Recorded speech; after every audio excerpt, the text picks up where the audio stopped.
Hello दोस्तों, good morning. आप सभी का स्वागत है मेरे यूट्यूब चैनल पर। तो चलिए आज की वीडियो को हम शुरू करते हैं।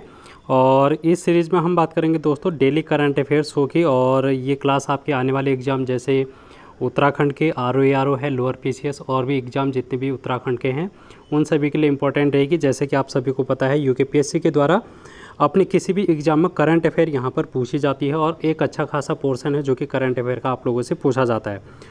तो इसलिए हम यहाँ पर डेली के 5 क्वेश्चन हैं जो कि डिस्कस करेंगे। ये सिर्फ क्वेश्चन नहीं होंगे बल्कि इसको हम डिटेल में एनालाइज करेंगे और देखेंगे इससे बनने वाले और भी क्वेश्चन देखेंगे। और इस तरीके से आप लोगों के लिए एक वीडियो के माध्यम से करीबन 10 से 15 क्वेश्चन हैं जो कि डेली के करंट के तैयार हो जाएंगे। तो आप लोगों को करंट अफेयर ऐसा नहीं है कि लास्ट टाइम पर पढ़ना है, क्योंकि करंट अफेयर का पोर्शन अगर RO की बात करेंगे या फिर लोअर PCS की बात करेंगे तो 10 के आसपास 10 से 15 क्वेश्चन आप लोगों को करंट अफेयर को देखने को मिलेंगे। तो इसलिए आप लोगों को करंट अफेयर की तैयारी भी अभी से करनी पड़ेगी। तो जब भी आपका एग्ज़ाम होगा तब तक आप लोग डेली अगर इस सीरीज़ को फॉलो करते हैं तो डेफिनेटली एग्ज़ाम में फ़ायदा होगा। तो चलिए वीडियो को शुरू करते हैं और हम आज की क्लास में क्या क्या करने वाले हैं इन सभी को हम देख लेते हैं। सबसे पहले आज का जो हमारा रहेगा, जैसे कि आप लोगों को पता होगा कि जो भी आप लोगों ने अभी तक हाल फिलहाल में एग्ज़ाम दिए होंगे UKPSC के द्वारा, तो करंट अफेयर में से महत्वपूर्ण दिवस के बारे में यहाँ पर आप लोगों से पूछा जाता है। महत्वपूर्ण दिवस कौन से हैं, उनकी डेट आप लोगों से पूछी जाती है, उनकी थीम पूछी जाती है। ठीक है, तो ये महत्वपूर्ण क्वेश्चन आप लोगों के लिए रहेगा। और इसके अलावा सूचकांक से भी एक क्वेश्चन UKPSC पूछ लेता है। अपने हर एक कोई भी प्रीवियस ईयर का उठा लो क्वेश्चन, सूचकांक से क्वेश्चन हो चाहे फिर महत्वपूर्ण दिवस से या उनकी थीम से, ये क्वेश्चन पूछे जाते हैं। इसके अलावा हम यहाँ पर देखेंगे महाराष्ट्र में अभी जो फेरबदल हुआ था सत्ता का, वहाँ पर नए उप मुख्यमंत्री का यहाँ पर है जो कि चुनाव हुआ था। तो इसके बारे में हम यहाँ पर जानेंगे और देखेंगे यहाँ से क्या क्वेश्चन है जो कि आप लोगों से क्वेश्चन पूछे जाते हैं, क्योंकि यहाँ पर दल बदल का जो केस है वो वहाँ पर लागू हो जाता था। तो इसको हम डिटेल में चेक करेंगे कि ये मामला क्या है। ठीक है, इसके अलावा आप लोगों को पता होगा कि करंट अफेयर में जो खेल है, स्पोर्ट्स है, स्पोर्ट्स से भी क्वेश्चन पूछे जाते हैं। एक क्वेश्चन स्पोर्ट्स का पूछा जाता ही है।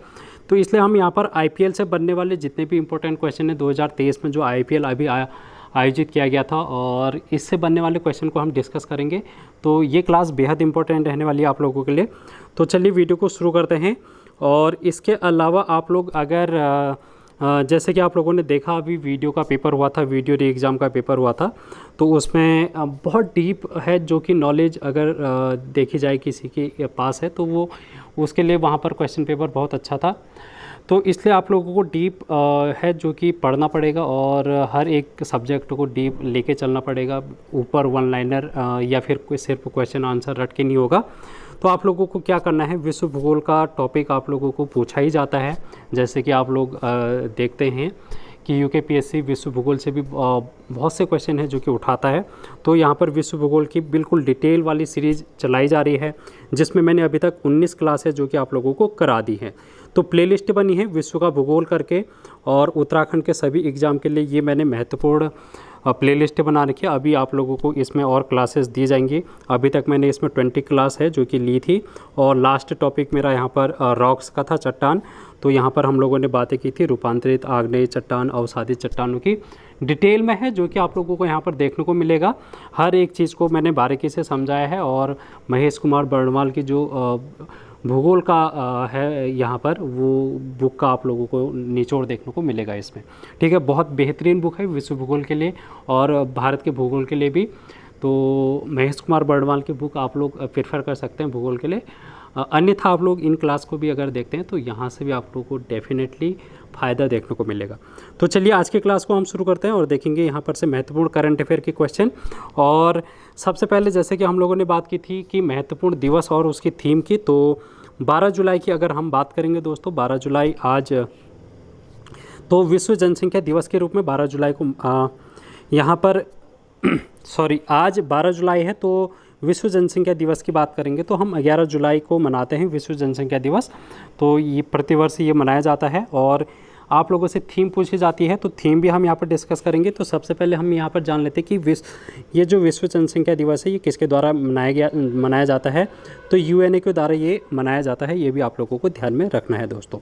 इसकी थीम देख लो, थीम यहाँ पर इम्पोर्टेंट है, जैसे कि जनसंख्या बढ़ती जा रही है और जनसंख्या में आप लोग देखेंगे कि जो महिलाओं का अनुपात है वो अभी भी पुरुषों की तुलना में कम ही है, इसलिए आप लोगों को लैंगिक समानता देखने को मिलेगी इस वर्ष की थीम, और लैंगिक समानता की शक्ति को उजागर करना। ठीक है, तो लैंगिक समानता बिल्कुल होनी चाहिए, और जेंडर गैप है जो कि यहाँ पर हमारे भारत में भी देखा जाता है और विश्व में भी यहाँ पर जेंडर गैप है। तो इसमें किस प्रकार से हम जेंडर इक्वलिटी लाएंगे, इसको थीम को मद्देनज़र रखते हुए इस बार का जो जनसंख्या दिवस है उसको सेलिब्रेट किया गया है। और विश्व की आबादी अभी वर्तमान में अगर हम बात करेंगे तो 8 अरब के आसपास पहुंच चुकी है, ये बात भी आप लोगों को हाल फिलहाल के आंकड़ों से पता चलती है। ठीक है, तो ये बात है जो कि आप लोगों को ध्यान में रखनी है, यहाँ की थीम से संबंधित क्वेश्चन। और इसमें आप लोगों को देखने को मिलेगा हमारी दुनिया की अनंत संभावनाओं को अनलॉक करने के लिए महिलाओं और लड़कियों की आवाज़ ऊपर उठाना। तो महिलाओं से संबंधित थीम है जो कि आप लोगों को यहाँ पर ध्यान में रखनी है। ठीक है, तो जेंडर इक्वलिटी यहाँ पर आप लोगों को ध्यान में रखना है। अगर हम बात करेंगे विश्व जनसंख्या दिवस पहली बार कब मनाया गया था, तो 1990 में ये यूनाइटेड नेशन के द्वारा मनाया गया था 11 जुलाई को। तब से लेके अभी तक प्रतिवर्ष हम यहाँ पर 11 जुलाई को इसको सेलिब्रेट करते हैं। यहाँ पर जनसंख्या से संबंधित मुद्दों के लिए यूनाइटेड नेशन के द्वारा एक अन्य संस्था की स्थापना की गई थी जिसको हम बोलते हैं संयुक्त राष्ट्र जनसंख्या कोष, जिसकी स्थापना 1969 में होती है और इसका हेडक्वार्टर आप लोगों को ध्यान में रखना है न्यूयॉर्क यूएसए में आप लोगों को देखने को मिलेगा। यहाँ पर आप लोग कमेंट बॉक्स में ज़रूर बताना कि यूएनओ का हेडक्वार्टर कहाँ पर है। ठीक है, तो यूएनओ का हेडक्वार्टर आप लोगों को बताना है। और इसके अलावा आप लोगों को एक महत्वपूर्ण क्वेश्चन और बताना है कि अभी हाल ही में वर्ल्ड बैंक के एक नए अध्यक्ष यहाँ पर नामित किए गए हैं, उनका नाम क्या है। और इस टाइप के क्वेश्चन भी आप लोगों से पूछे जाते हैं वर्ल्ड बैंक के बारे में, हम आने वाले क्लासेस में डिस्कस करेंगे, जो अध्यक्ष हैं उनके बारे में भी बात करेंगे। लेकिन अगर आप लोगों को पता है तो कमेंट बॉक्स में ज़रूर बताना। ठीक है, चलेंगे नेक्स्ट क्वेश्चन की ओर। और नेक्स्ट क्वेश्चन अपना देखेंगे दोस्तों उप मुख्यमंत्री महाराष्ट्र में। ठीक है, तो अभी यहाँ पर अगर आप लोग देखेंगे महाराष्ट्र में कुछ टाइम से यहाँ पर जो शरद पवार की पार्टी है उसके अजीत पवार जी थे, उन्होंने अपनी जो एनसीपी है, ठीक है, उसको छोड़ के यहाँ पर बीजेपी में शामिल हो चुके थे। और बीजेपी में शामिल होते ही बीजेपी ने उनको उप मुख्यमंत्री का यहाँ पर पद दे दिया गया था। तो इसलिए ये क्वेश्चन इंपॉर्टेंट बन जाता है। और यहाँ पर अजीत पवार क्या हैं, उप मुख्यमंत्री हैं। इसके अलावा यहाँ पर पहले से एक और उप मुख्यमंत्री थे यहाँ पर, जिनका नाम है देवेंद्र फडणवीस।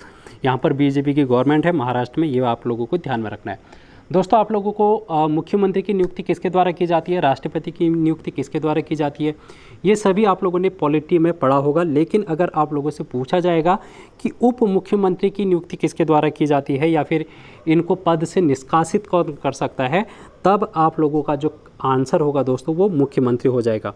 ठीक है, ऑप्शन आप लोगों के सामने आएंगे, राज्यपाल आएगा, राष्ट्रपति आएगा या फिर चीफ जस्टिस आएगा। तो आप लोग यहाँ पर कमेंट बॉक्स में यहाँ पर आंसर क्या करेंगे, सीएम। ठीक है, उस राज्य के मुख्यमंत्री हैं जो कि उप मुख्यमंत्री का नियुक्ति करते हैं और निष्कासन भी वही कर सकते हैं। तो ये भी आप लोगों को ध्यान में रखना है, इंपॉर्टेंट क्वेश्चन है इंडियन पॉलिटी का। अब यहाँ पर हम देख लेते हैं करंट अफेयर के तौर पे कि यहाँ के राज्यपाल कौन है, रमेश बैस है और एकनाथ शिंदे हैं जो कि यहाँ पर क्या हैं, सीएम हैं, मुख्यमंत्री हैं। तो यहाँ पर अब देखो जो अजीत पवार थे वो एनसीपी के थे, एनसीपी से संबंध रखते थे। अब इन्होंने कौन सी पार्टी ज्वाइन कर ली, बीजेपी ज्वाइन कर ली। ठीक है, तो बीजेपी में शामिल हो चुके हैं और उप मुख्यमंत्री ये बन चुके हैं। तो इस केस में हम यहाँ पर देखते हैं दोस्तों, दल बदल का कानून है जो कि लागू हो जाता है। और दल बदल का कानून है जो ये कहता है कि अगर कोई सांसद या फिर विधायक एमपी या फिर एमएलए अगर अपनी पार्टी को छोड़कर दूसरी पार्टी में चला जाता है तो उसकी सदस्यता रद्द कर दी जाती है दल बदल कानून के तहत। तो यहाँ पर ऐसा नहीं हुआ है, अजीत पवार को दल बदल के तहत यहाँ पर इनकी सदस्यता रद्द नहीं की गई है। क्यों नहीं की गई है इसको भी हम यहाँ पर देखेंगे। उससे पहले हम दल बदल के बारे में बात कर लेते हैं और थोड़ा सा। सर्वप्रथम 1967 में हरियाणा में एक सांसद थे जिनका नाम है गयालाल। तो तब से एक केस फेमस हुआ था आयाराम गयाराम, क्योंकि इन्होंने जो ये गयालाल है दोस्तों, इन्होंने 15 दिन के अंदर 3 पार्टी को यहाँ पर ज्वाइन कर लिया था। 3 पार्टियाँ हैं जो कि इन्होंने क्या कर लिया था, चेंज कर दी थी। तो कभी इस पार्टी में, कभी दूसरी पार्टी में, कभी तीसरी पार्टी में, 15 दिन में इन्होंने 3 पार्टियाँ ज्वाइन कर ली। तो तब से यहाँ पर ये देखने को मिला कि यार अगर इस तरीके से नेता एक पार्टी से दूसरी पार्टी में चले जाएंगे तो फिर जो जनादेश है, जो जनता है, उनके वोट की कीमत क्या रह जाएगी। और फिर इस तरीके से इन चीज़ों को ध्यान में रखते हुए यहाँ पर दल बदल कानून को लाने की यहाँ पर सिफारिश की गई। और 1985 में सर्वप्रथम भारत के संविधान में एक संशोधन किया गया, 52वां संविधान संशोधन उसको बोलते हैं, और 10वीं अनुसूची इसमें शामिल की गई थी। तो ये क्वेश्चन आप लोगों से बहुत बार पूछा जाता है कि दल बदल का संबंध किस अनुसूची से है, तो 10वीं अनुसूची से है, या फिर 10वीं अनुसूची में कौन सा विषय है, तो दल बदल कानून है। और ये हमारे संविधान में कब लागू किया गया था, 1985 में 52वां संविधान संशोधन अधिनियम के तहत। तो इस अधिनियम के तहत तो हम यहाँ पर देखेंगे कि जो अजीत पवार है उनको निष्कासित कर दिया जाना चाहिए था, लेकिन ऐसा नहीं हुआ। क्यों नहीं हुआ उसको हम और देख लेते हैं। देखो क्या हुआ था कि अगर कोई पार्टी है, मान लिया जाए उसमें 100 हैं, 100 सांसद हैं, और ये सांसद किसी दूसरी पार्टी में यहाँ पर से क्या करते हैं, जाने की कोशिश करते हैं, या फिर कोई दूसरी पार्टी इनको लोभ देकर अपनी पार्टी में शामिल कर लेती है। तो इनमें से अगर 100 के 100 तो जाएंगे नहीं, तो हो सकता है 1 चला जाए, 2 चला जाए, 3 चला जाए, या 10 चले जाए, ठीक है। तो अगर ये सांसद दूसरी पार्टी में चले जाएंगे तब तो इनके ऊपर दल बदल कानून लगेगा। लेकिन जब ये 1985 की हम बात करेंगे, अगर 1/3 100 का 1/3 कितना होता है, 33, अगर 33 लोग दूसरी पार्टी में चले गए दोस्तों, तो उसको हम फिर यहाँ पर दल बदल के अंतर्गत नहीं लाएंगे, उसको हम बोलते हैं मर्जर।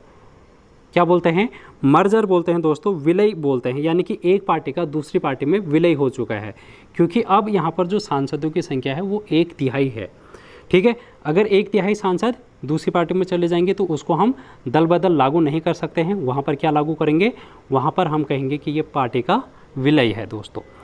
अब इसी में संशोधन कर दिया गया था, जो ये वाला केस है कि 1/3 वाला जो मैंने आप लोगों को बताया, 1/3 सदस्य का, तो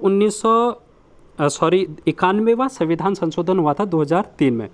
तो इसमें दल बदल कानून में संशोधन किया गया था, और जो ये 1/3 सदस्य का मैंने आप लोगों को अभी बताया, इसमें संशोधन करके 2/3 सदस्य को दल बदलने के लिए यहाँ पर प्रावधान किया गया। यानी कि 2/3 सदस्य अगर दल बदलते हैं तो फिर वो दल बदल कानून नहीं लगेगा, बल्कि वहाँ पर ये माना जाएगा कि विलय हो रखा है एक पार्टी से दूसरी पार्टी में।